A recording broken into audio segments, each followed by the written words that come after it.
Hello everyone, start करते हैं आज की वीडियो को। और आज की वीडियो में हम बात करने वाले हैं इंटरनेशनल पॉलिटिक्स के बारे में। आपको मालूम होगा, तीन राष्ट्र इजराइल, अमेरिका और ईरान युद्ध में उलझे हुए हैं। और इन सब के कारण ईरान जो पूरे मिडिल ईस्ट में जो बम गिरा रहा है, मिसाइल गिरा रहा है, उससे हम ये कहें कि पूरा मिडिल ईस्ट युद्ध में है तो कोई बड़ी बात नहीं है। और मिडिल ईस्ट को युद्ध में होने के कारण अगर हम ये कहें कि पूरा वर्ल्ड युद्ध में है या पूरा वर्ल्ड उस युद्ध की भरपाई कर रहा है, तो ये भी कोई बड़ी बात नहीं है। क्यों? क्योंकि मिडिल ईस्ट से आपको मालूम होगा सबसे ज़्यादा ऑयल पूरे विश्व में जाता है। रसिया भी वहाँ पर है, रसिया भी ऑयल बेचता है, ऐसी बात नहीं है। अमेरिका भी ऑयल बेचता है। लेकिन जो मिडिल ईस्ट का जो ऑयल है वो एक प्रकार से लाइट होता है। और उसकी फैक्ट्रियाँ आपको हर एक देश में कहीं ना कहीं, मतलब भारत के अलावा अन्य देशों में भी मिल जाएंगी। लेकिन भारत एक इकलौता देश है ऐसा है कि जहाँ पर मिडिल ईस्ट को छोड़कर अगर एक हैवी क्रूड ऑयल भी है तो वो भी प्रोसेस कर देती है भारत की रिफाइनरीज। मतलब भारत के पास जो इक्विपमेंट है वो एडवांस है, जो लो क्वालिटी या ऑयल को भी प्रोसेस कर देती हैं और हैवी ऑयल को भी प्रोसेस कर देती हैं। तो मिडिल ईस्ट का जो ऑयल है वो एक प्रकार से उतना हैवी नहीं है, लाइट वेट ऑयल है या लाइट ऑयल है। तो वो उसकी आपको फैक्ट्री हर जगह मिल जाएंगी। और इसीलिए जो मिडिल ईस्ट का ऑयल है इतना हर जगह बिकता है कि अगर मिडिल ईस्ट युद्ध में जाता है तो वहाँ की क्रूड ऑयल की सप्लाई बाधित होती है। जब क्रूड ऑयल की सप्लाई बाधित होगी तो आपके यहाँ चलने वाली कार, आपके यहाँ चलने वाली मशीन और आपके यहाँ चलने वाली फैक्ट्री, सारी की सारी आपको उस पर इफेक्ट देखने को मिलेगा।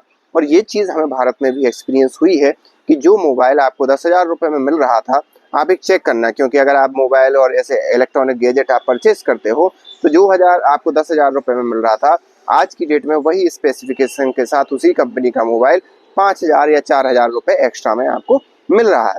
तो ये सारी चीज़ों हुई, ट्रंप पर प्रेशर बढ़ा और ट्रंप ने एक प्रकार से खुद की तरफ से एक वो किया कि भाई इनिशिएटिव लिया और एमओयू साइन करने की बात कही ईरान के साथ।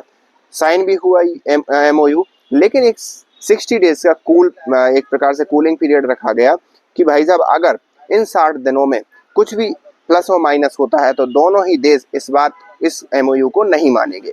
और वो हुआ भी यही। एमओयू साइन करने के बाद इजराइल ने भाई साहब लेबनान पर हमला कर दिया, जबकि ईरान का कहना ये है कि लेबनान पर हमला ना करे। जबकि इजराइल इन सब चीज़ों से एग्री नहीं करता कि इजराइल खुद इतने बड़े युद्ध में जो गया है उसमें उसे कुछ ना कुछ तो ये दिखाना है उनकी जनता को कि भाई हमने कुछ तो अचीव किया। वो बात अलग है कि ईरान को जिस प्रकार से वो सोच रहे थे वो टॉपल नहीं कर पाए, उस तरीके से बर्बाद नहीं कर पाए। अभी तक की बता रहा हूँ मैं। तो लेकिन एमओयू साइन होने के बाद अभी हाल ही में ईरान ने क्या किया, एक सिंगापुर बेस्ड एक शिप थी, वो कहाँ जा रही थी एक अलग मैटर है, क्योंकि वो शिप जो थी वो सिंगापुर में रजिस्टर्ड थी, उस पर एक छोटा हमला कर दिया। उस छोटे हमले में किसी की मौत नहीं हुई, शिप भी नहीं डूबा समुद्र के अंदर। लेकिन एक चीज जो हुई वो ये कि ईरान ने एक प्रकार से वहां जो स्थिरता आनी शुरू हुई थी उसको फिर से अस्थिर कर दिया। और वहां पर जो जहाज फंसे हुए थे ईरान के उस तरफ और ईरान के इस तरफ आने वाले और जाने वाले, उन दोनों ही जहाजों को एक प्रकार से धीरे धीरे करके निकाला जा रहा था। लेकिन इस हमले के बाद वो जहाज फिर से वहां पर स्टक हो गए हैं और वहां पर जो जहाज में लोग हैं उनको खाने पीने की चीजें और कई चीजों को मुहैया कराने की भी अब दिक्कत आने वाली है। वो बात अलग है, देश अपने अपने हिसाब से मैनेज करवा रहे हैं, ऐसा नहीं है कि वो भूखे मर रहे हैं, लेकिन फिर भी वो अपने घर की तरफ आगे मतलब आने की कोशिश कर रहे हैं। तो मैं एक दो जहाज की बात नहीं कर रहा हूँ, कई सौ जहाज वहां पे अटके हुए हैं, क्योंकि ये जब से वॉर स्टार्ट हुई है तब से एक पैसेज खुला ही नहीं है कि मतलब फ्लुएंटली वो वहां से निकल पाए। तो अब यहाँ पर जो ईरान का एक प्रकार से मुद्दा ये है कि इसके जो शांति वार्ता के बीच में ईरान ने ऐसा क्यों किया। ईरान ने ऐसा क्यों किया, मैं ये क्यों बोल रहा हूँ, क्योंकि यूएसए ईरान पर आरोप लगा रहा है कि ईरान ने ही ये सब किया है, जबकि ईरान की तरफ से किसी भी प्रकार का वक्तव्य नहीं आया है। मतलब ये समझ में आता है कि ये ईरान ने किया है। यूएसए को इस प्रकार की चीज अभी हाल में कुछ करने के लिए ऐसी जरूरत नहीं थी। अब ईरान का जैसे ही युद्ध स्टार्ट हुआ तो ईरान तब से ही लेकर अब तक एक चीज पर अड़ा हुआ है कि जितने भी जहाज यहाँ से निकलते हैं उनसे हम फीस वसूलें, इंश्योरेंस के नाम पर और अलग अलग चीजों के नाम पर। और जो जो फीस वसूली जाएगी वो लगभग $40 बिलियन के करीब होगी। वो 40 बिलियन की फीस जितने भी उस स्टेट ऑफ हॉर्मुज के आसपास जो देश पड़ते हैं वो अपने अपने उस हिसाब से बांट लें। ईरान का ये एक प्रकार से अभी के लिए प्रपोजल है। लेकिन यूएसए मुझे नहीं लगता कि इसको एग्री करेगा। लेकिन राष्ट्रपति ट्रंप है, किस चीज़ को एग्री कर जाए, किस चीज़ को एग्री ना करें, ये वही जानते हैं।